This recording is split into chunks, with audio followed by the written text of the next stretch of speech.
19,000 కోట్లు ఈ Sitarama lift irrigation project అయ్యే పూర్తి ఖర్చు అయితే వాళ్ళు దిగిపోయే రోజు వాళ్ళు ఖర్చు పెట్టిన అమౌంట్ 7,436 కోట్లు. నేను ఎగ్జాక్ట్ ఫిగర్ ఇస్తున్నా మీకు. అంటే ఈ సీతారామ లిఫ్ట్ ఇరిగేషన్ ప్రాజెక్ట్ కి వాళ్ళ హయాంలో physical or financial progress is 39%. ఆ తర్వాత మేము ప్రభుత్వంలోకి వచ్చినాం. సరే, ఎవరు మొదలు పెడితే ఏంది, రైతులకు మేలు జరగాలి. ప్రత్యేకంగా ఉమ్మడి ఖమ్మం జిల్లాలో 10కి 10 నియోజకవర్గాలకి గోదావరి జలాలు తీసుకురావాలనే మరి మా ప్రభుత్వం తాపత్రయంతో ఈ ప్రాజెక్టు ముందుకు పోయినాము. ఇంకో విషయం ఉంటాడు పెద్ద మనిషి,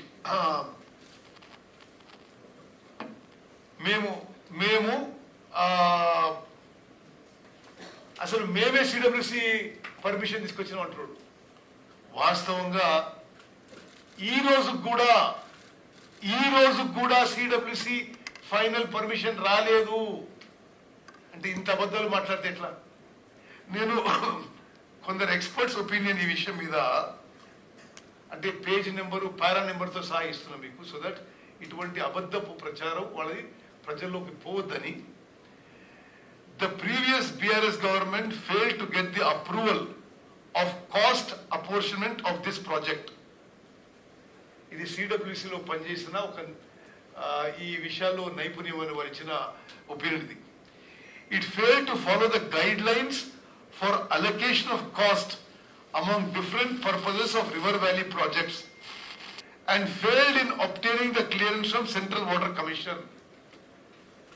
Our Congress government, after coming to power, has followed all proper guidelines and got the approval of CWC dated 5th January 2024 for cost apportionment.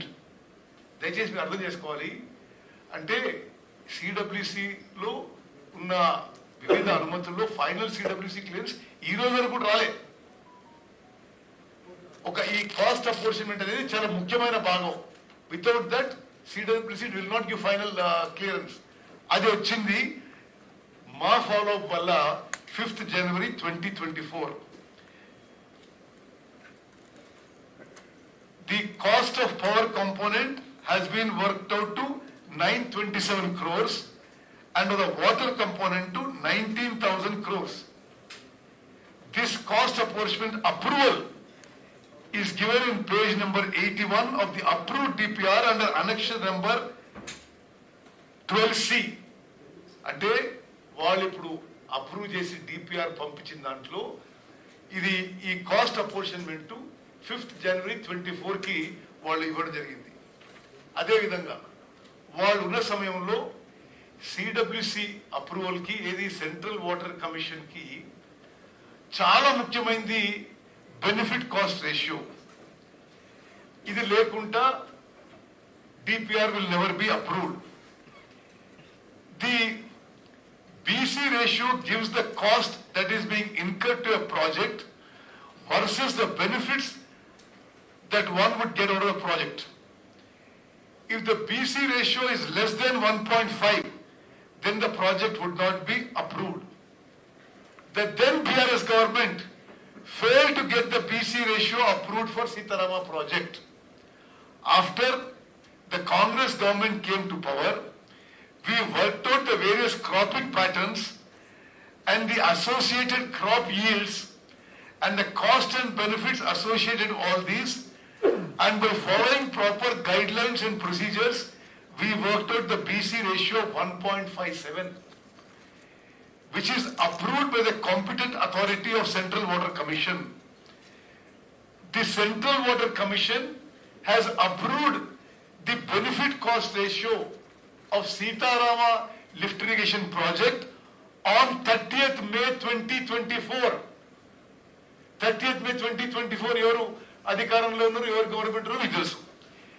This is ఇంకా మీ క్లారిటీ కోసం, వాళ్ళు చూసుకోవడం కోసం is given at page number 83 and 84 in the approved DPR with annexure number 13A. అంటే cost అపోర్షన్మెంట్ కూడా వాళ్ళ సమయంలో కాలేదు. బీసీ రేషియో కూడా వాళ్ళ సమయంలో కాలే. మేము ఇవన్నీ కూడా నిరంతరం ఫాలోఅప్ చేసి ఢిల్లీలో ఈ సిడబ్ల్యూసి అప్రూవల్స్ కి, గవర్నమెంట్ ఆఫ్ ఇండియా అప్రూవల్స్ కి ప్రత్యేకంగా ఒక కార్యాలయం చేసి ఇరిగేషన్ డిపార్ట్మెంట్ నుంచి నిరంతరం ఫాలోఅప్ చెప్పి, మరి మంత్రిగా నేను, సెక్రటరీలు, అదేవిధంగా ఈఎన్సీలు నిరంతరం ఫాలోఅప్ చేసి ఈరోజు Sitarama lift irrigation project CWC final approval చేసి తీసుకొచ్చినాము. మా కృషి వల్ల ఎస్ఆర్ఎల్ఐపికి 60 టీఎంసీలు ఇంకొక 10-15 రోజుల్లో కేటాయింపజేసి అప్రూవల్ రానున్నది. ఇది పైన చెప్పిన క్లియరెన్సెస్ అన్ని అయిన తర్వాత ఆ తర్వాతనే సెంట్రల్ వాటర్ కమిషన్ ఈ అప్రూవ్డ్ డిపిఆర్ ని గోదావరి రివర్ మేనేజ్మెంట్ బోర్డు కి పంపించడం జరిగింది. గోదావరి రివర్ మేనేజ్మెంట్ బోర్డు ఈ రోజు 13th August 2024 ఇది అప్రూవ్ చేయడానికి వాళ్ళ మీటింగ్ ఉండింది. అది కొన్ని కారణాల వల్ల వచ్చే వారానికి పోస్ట్పోన్ అయింది. జిఆర్ఎంబి అప్రూవల్ అయిన తర్వాత అది ఫైనల్ గా టెక్నికల్ అడ్వైజరీ కమిటీకి పోయి ఫైనల్ సిడబ్ల్యూసి అప్రూవల్ వస్తుంది. ఈ రోజు వరకు కూడా సిడబ్ల్యూసి అప్రూవల్ రాలేదు. ఆ పెద్ద మనిషి ఏమో మరి ఇవన్నీ ఈ వాస్తవ పరిస్థితులు ఉంటే వాళ్ళ టైం ఉన్నప్పుడు సిడబ్ల్యూసి అప్రూవల్ వస్తుందని చెప్పాడు. ఈ నెత్తి మీద నీళ్లు చల్లుకుంటున్నారు ఊరికే మాట్లాడు. నాకు ఒకటే విషయం గుర్తుంది. 2014లో ప్రభుత్వం వచ్చింది. వారి 2014లో ప్రభుత్వం వచ్చి కొన్ని నెలలకి ఒక హోర్డింగ్ వచ్చింది సిటీ అంతా. మరి కావాలని హరీష్ రావు గారు కేటీఆర్ ని ఇరికేయడానికి వచ్చి పిండాయి అర్థమవుతుంది. కానీ ఆ ఎల్లంపల్లి నుంచి హైదరాబాద్ కి మంచినీళ్ళు డ్రింకింగ్ వాటర్ ప్రాజెక్టు అప్పుడు మొత్తం నిర్మాణం అయింది కాంగ్రెస్ ప్రభుత్వంలోనే. ఆ హైదరాబాద్ కి నీళ్లు రాగానే వాళ్ళు అధికారంలో వచ్చిన నెల రోజులకి ఇక్కడ కేటీఆర్ ఆ తలకి నీళ్లు చల్లుకొని ఆ హోడీలు పెట్టుకుంటే సిటీ అంతా. మరి కేటీఆర్ ఇట్లా చేసిండని జనానికి గుర్తు చేయడానికి చెప్పిండు హరీష్ రావు. మరొకటి నాకు అర్థం కావడం లేదు. కానీ అది వాళ్ళ అలవాటు, మేము అట్లా చేయము. ఈ Sitaram lift irrigation project Godavari నదీ జలాలని అన్ని జిల్లాల్లో ఎక్కువ పారేది ఉమ్మడి ఖమ్మం జిల్లాలో.